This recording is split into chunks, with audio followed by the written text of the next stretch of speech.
Hello বন্ধুরা, এই যা সবেমাত্র তোমাদের আজকে সংস্কৃত পরীক্ষা শেষ হলো। তো বন্ধুরা, তোমরা যারা আমার সাজেশনের উপর বেস করে পরীক্ষা দিয়েছো, এমনকি যারা সারা বছর খুব বাড়িতে ভালো করে পড়েছো, তারা কিন্তু আজকে আমার কোশ্চেন দেখলে বুঝতে পারবা তোমরা মোটামুটি কতটা উপকৃত হয়েছো। আমার প্রত্যেকটা প্রশ্ন কিন্তু আজকে তোমাদের জন্য কমন পেয়েছে। বিশেষ করে তোমাদের বড় প্রশ্ন তো আছেই, বিশেষ করে গ্রামার পোর্শনটা, ঠিক আছে, মানে ব্যাকরণের পোর্শন কিন্তু 100% কমন হয়েছে প্রত্যেকটা। আমি তোমাদের জন্য ব্যাকরণের কিন্তু আলাদা সাজেশন করে দিয়েছিলাম, সেই সাজেশন কিন্তু প্রত্যেকটা। এমনকি তোমাদের যে রচনা আছে, রচনা তিনটের মধ্যে কিন্তু প্রথম দুটো কিন্তু তোমরা কমন পেয়ে গেছো, পাই টু পাই কমন পেয়েছো।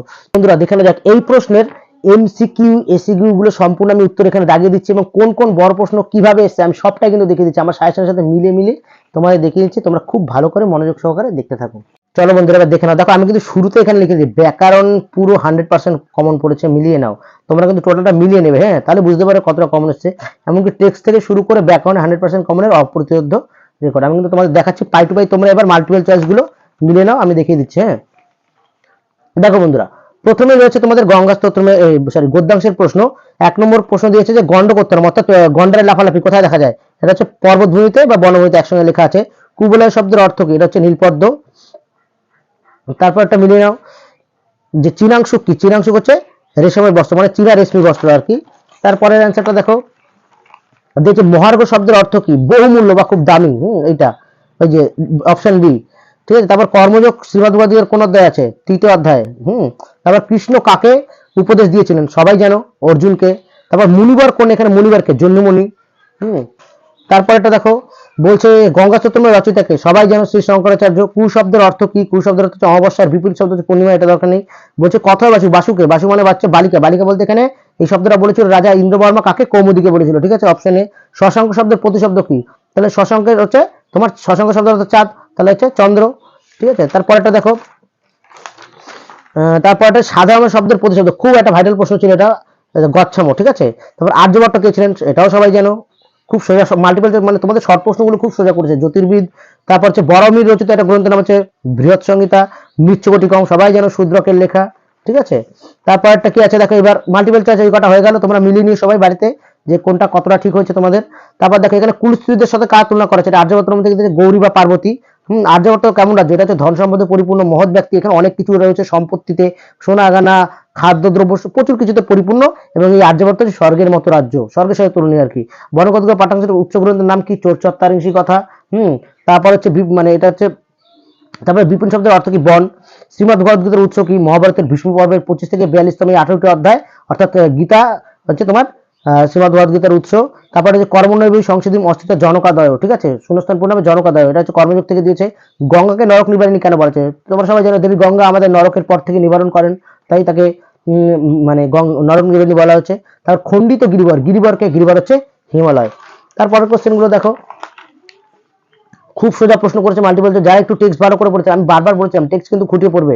দেখো, রাজা বিবাহের কতদিন বাকি? 4 দিন। বৈবাহ সৎনগর শব্দ থেকে জমের বাড়ি বা জমপুরি। কনক লেখাকে? কনক লেখা হচ্ছে রাজা ইন্দ্রবর্মার ভাবী পত্নী। আর এটাও লিখতে পারো যে এই অবন্তী নগরে বসবাসকারী একজন নারী এবং রাজা ইন্দ্রবর্মার ভাই পত্নী। তদার্থম জীবিত তার, মানে তার জন্য আমি নিজের জীবন ত্যাগ করতে পারি। উক্তির বক্তাকে? কৌমুদী। রাজা মানে কৌমুদীর কথা রাজাকে বলেছিল। কালিদাস যে কোনো একটি কাব্যের নাম? কালিদাসের অনেকগুলো কাব্য আছে, তার মধ্যে তুমি লিখতেই পারো রঘুবংশম আছে, কুমার সম্ভব আছে, মেঘদূতম আছে, একটা লিখলেই হলো। ভারতের শল্য চিকিৎসা বিষয়ক একটা গ্রন্থের নাম চরক সংহিতা বা সুশ্রুত সংহিতা। তারপর কি আছে? বিষাক্ত রচিত নাটকের নাম জানো সবাই, মুদ্রা রাক্ষস। বন্ধুরা এবার দেখো চলে যাচ্ছে আমরা বড় প্রশ্ন। দেখো বড় প্রশ্নগুলো কিন্তু পুরো পাই টু পাই 100% কমন, সেটাও কিন্তু তারা আমি প্রমাণ দিয়ে দিচ্ছি তোমাদের। এখানে দেখো প্রথমে গদ্যাংশ থেকে প্রশ্ন দিয়েছে আর্যভট্ট বর্ণনামের সকল সংসার সুখবাজ প্রজা, ঠিক আছে। দেখো কোশ্চেনটা কিন্তু আমি সাজেশন একদম আর্যভট্টের মাত্র 3টে কোশ্চেন দিয়েছিলাম, তারপর দেখো 3 নম্বর কোশ্চেনটা কিন্তু একদম পাই টু পাই কমন চলে এসেছে। তারপরের প্রশ্নটা দেখো বন্ধুরা, যে বনগতা গুহা গদ্যাংশ অবলম্বনে চোরদের কার্যকলাপ। দেখো এটাও কিন্তু একদম যারা এই সাজেশন থেকে পড়েছো তাদের কিন্তু একদম পুরো ধরে ধরে কিন্তু কমন চলে এসেছে, ঠিক আছে। তারপরে দেখো এবার চলে যাচ্ছি আমরা পদ্যাংশ, মানে প্রথমে কর্মযোগের একটা প্রশ্ন দিয়েছে। দেখো কর্মযোগের কোশ্চেনটা কিন্তু পুরো প্রথম প্রশ্নটা 100% কমন দিয়ে দিয়েছে। এখানে দিয়ে দিয়েছে দেখো নিষ্কাম কর্মযোগ, এই যে নিষ্কাম কর্মযোগের ব্যাখ্যাটা কিন্তু চেয়েছে, ঠিক আছে, এখানে এই কোশ্চেনটা দিয়েছে। দেখো বন্ধুরা পরের কোশ্চেনটা দিয়েছে ভাগীরথী সুখদায়িনী মাতো তব জলমহিমা নিগমে খ্যাত, ঠিক আছে। তো বলছে যে এখানে কার কথা বলা হয়েছে? এটার মানে হচ্ছে যে হে ভাগীরথী সুখদায়িনী মা, তোমার জলের মহিমা বিদায়ী শাস্ত্র প্রসিদ্ধ। এখানে কার কথা বলেছে? গঙ্গার কথা বলেছে। গঙ্গার আপনার ভাগীরথী কেন? দেখো বন্ধুরা এই কোশ্চেনটা আগের বছরের সাথে একটু রিপিট দিয়েছে, এটা হচ্ছে আগের বছরের প্রশ্ন। দেখো ভাগীরথীর পাঠটা এখানেও এবারে দিয়েছে। তো যাই হোক এই পাঠটার জন্য তোমরা বুঝতেই পারছো যে গঙ্গাকে কেন ভাগীরথী বলা হয়। যেহেতু এই যে যাদের ছায়া প্রকাশনী বইটা আছে অর্থাৎ সজিত কুমার সাধুকা, তাদের এই পার্টটা এখানে লিখতে হবে। এই গল্পটা খুব সোজা একটা পাতি গল্প, গল্পের মতো করে মনে রাখলে হয়। যেহেতু ওই ভগীরথ গঙ্গাকে স্বর্গ থেকে মর্তে নামিয়ে নিয়েছিলাম, একটু ডিটেলসে লিখতে হবে। এটাই ভাগীরথী, ওর আরেক নাম ভাগীরথী। এবার দেখো নাটকের কোশ্চেন কিন্তু একদম তোমাদের পাই টু পাই কমন চলে এসেছে, সেটা একবার মিলিয়ে নাও। দেখো বলছে যে বাসন্তীর স্বপ্নের বিষয়বস্তু সংক্ষেপে লেখো। তাহলে এই যে কোশ্চেনটা যেটা নামকরণ সার্থকতা সেই নামটি সার্থকতা, এই বিষয়বস্তু, এটা কিন্তু একই উত্তর, ঠিক আছে। এবার বন্ধুরা দেখো না পরের প্রশ্নটা, দেখো পরের প্রশ্নটা দেখার আগে আমি এখানে একটা জিনিস দেখিয়ে দিই। নাট্যাংশ থেকে বাসন্তীর স্বপ্ন আমি কি লিখে দিয়েছিলাম, এবছর নাটক থেকে কোশ্চেন তুলে দিয়ে প্রশ্ন আসার সম্ভাবনা প্রবল, সেই জন্য আমি বলেছিলাম টেক্সট ভালো করে পড়তে। দেখো এই ক্ষেত্রেও তাই হচ্ছে, একদম পাতি একটা প্রশ্ন দিয়েছে, যে সাথে মতির্ন কল্যাণী নাও কদাপি সুখবাহ, মানে এটা তোমার পক্ষে কখনো কল্যাণ করা হবে না, সুখ করা হবে না। তো এই কথাটা কে বলেছিল? রাজা ইন্দ্রবর্মা কৌমুদিকে। উত্তরী বক্তা তাহলে মানে রাজা ইন্দ্রবর্মা কাকে উদ্দেশ্য করে কৌমুদিকে বলেছিল? তো কোন মতির কথা বলা হচ্ছে প্রসঙ্গ নির্দেশ করে, কোন মতি মানে বুঝতেই পারছো, কৌমুদি তার পিতার পছন্দের পাত্র, মানে মকরন্দকে বিয়ে করবে না, সেই বসন্তকে ভালোবাসে, তাই এই পাঠগুলো এখানে লিখতে হবে, ঠিক আছে। এইবার দেখো বন্ধুরা তোমাদের সাহিত্য ইতিহাস কি ধরনের মানে কি টাইপের তোমাদের কমন এসছে, পুরো পাই টু পাই ধরে ধরে দুটো প্রশ্নই কিন্তু আমার সাজেশন মিলিয়ে পুরো দুটো প্রথম প্রশ্ন কিন্তু চলে এসেছে। দেখো প্রথম কোশ্চেন দেখো, আমার প্রাচীন ভারতের চিকিৎসা শাস্ত্র সম্পর্কে লেখো। দেখো আমারও প্রথম প্রশ্নটা তাই আছে সাজেশনের, যে প্রাচীন ভারতের চিকিৎসা শাস্ত্রের চর্চা বা আয়ুর্বেদ চর্চা নিয়ে সংক্ষেপে লেখো। 100% কমন দিয়েছিলাম দেখো এই কোশ্চেনটা, ঠিক আছে। তারপর দেখো বলছে গীতিকাব্য কাকে বলে, সংস্কৃত গীতিকাব্য হিসেবে মানে গীত গোবিন্দের স্থান। এই দেখো এই কোশ্চেনটা মিলিয়ে নাও, এই যে জয়দেবের গীত গোবিন্দমের সম্পর্কে লিখতে বলেছে, বোঝা গেল। এই হচ্ছে সাহিত্য ইতিহাসের প্রশ্ন। এবার দেখো বন্ধুরা চলে যাচ্ছে তোমাদের ভাব সম্প্রসারণ। দেখো ভাব সম্প্রসারণ কিন্তু একটা তোমাদের পুরো কমন চলে এসেছে, সেটাও দেখিয়ে দিচ্ছি। প্রথমটা দিয়েছিল নিয়তম কুল কর্মতম কর্মজয়ী অকর্ম, মানে কর্ম না করা থেকে কর্ম করা শ্রেয়।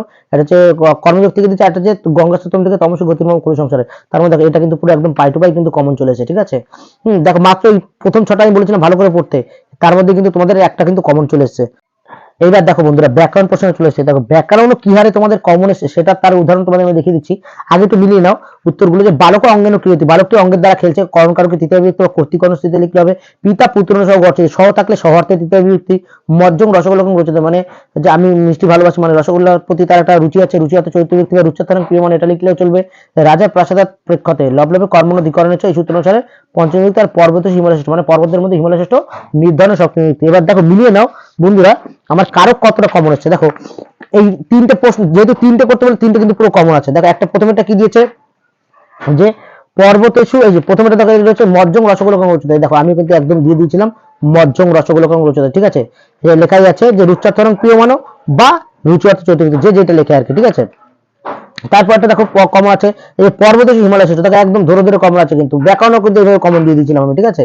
তো এই উত্তরটা লিখতে হবে, তো মানে এখানে লিখতে হবে। দেখো লেখা দিয়েছে নির্ধারণ সপ্তমী বাক্যে যদি সংস্কৃত সূত্র ধরে লিখতে পারে এটাও লিখলে হবে।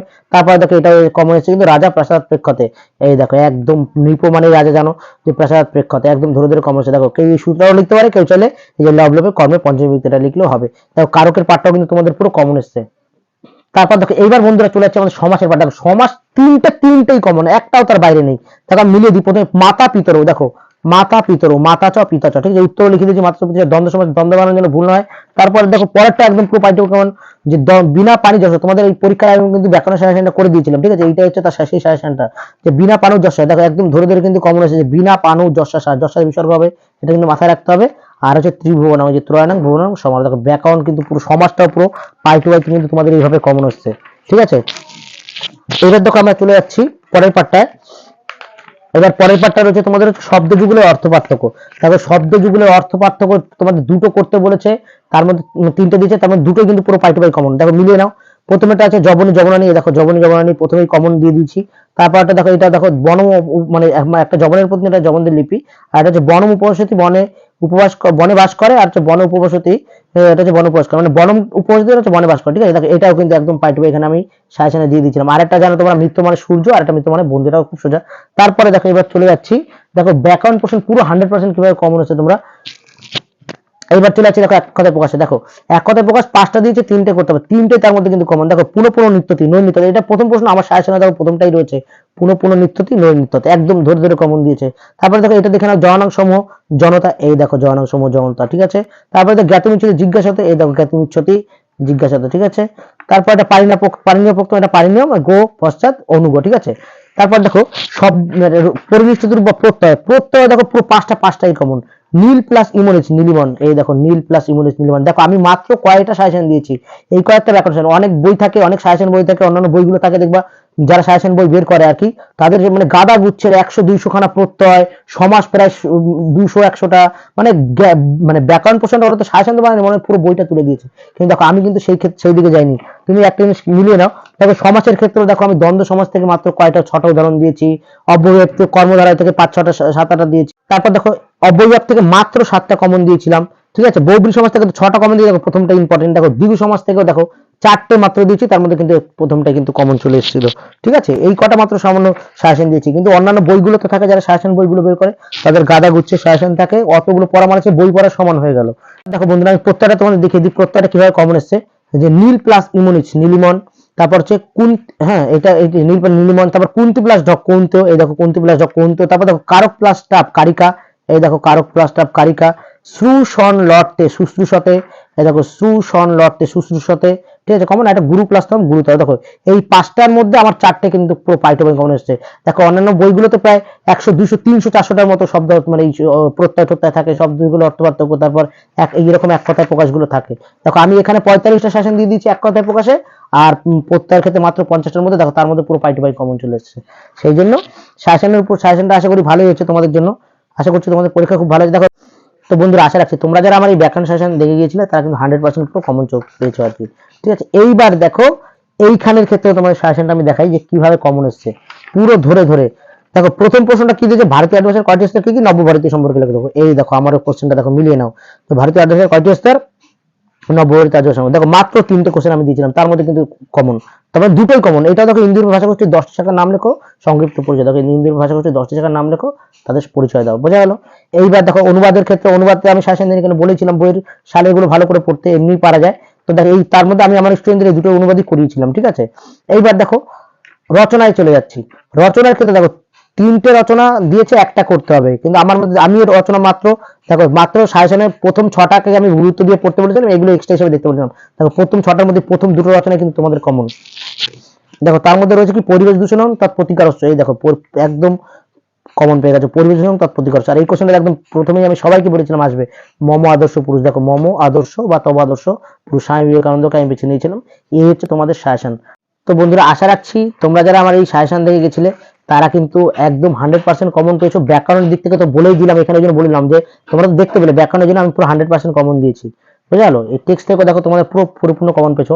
আশা রাখছি তোমরা 80তে মোটামুটি যারা সমস্ত কোশ্চেন অ্যান্সার করেছো তারা 75 আপ শিওর পাবে, ঠিক আছে। আর দেখো আমি বারবার বলছি একটা কথাই তোমাদের, যে ব্যাকরণের অন্যান্য বইগুলোতে কি হয় গাদা গুচ্ছে তোমাদের উদাহরণ দিয়ে থাকে, ঠিক আছে। অতগুলো পড়ে অত মাথায় রাখা যায় না, সাজেশন হবে সাজেশনের মতো, ঠিক আছে। অল্প প্রশ্ন দেবো সেগুলো যেন আসে, সেটা শুধুমাত্র পরীক্ষার জন্য। যারা ভালো স্টুডেন্ট তাদের ক্ষেত্রে সব পুরো বই পড়ে নেওয়া উচিত, এবং যারা মোটামুটি পরীক্ষার আগে একটু কমন পেতে চাও তাদের জন্য কিন্তু সাজেশন বানানো। আমি কিন্তু সবার কথা মাথায় রেখে সাজেশনটা বানিয়েছি, এবং পুরোটাই পাইটবে তোমাদের কমন এখানে কিন্তু এসছে, ঠিক আছে। তো যাই হোক বন্ধুরা, আগামী পরীক্ষাগুলো তোমরা ভালো করে দাও, এই আশীর্বাদই করি।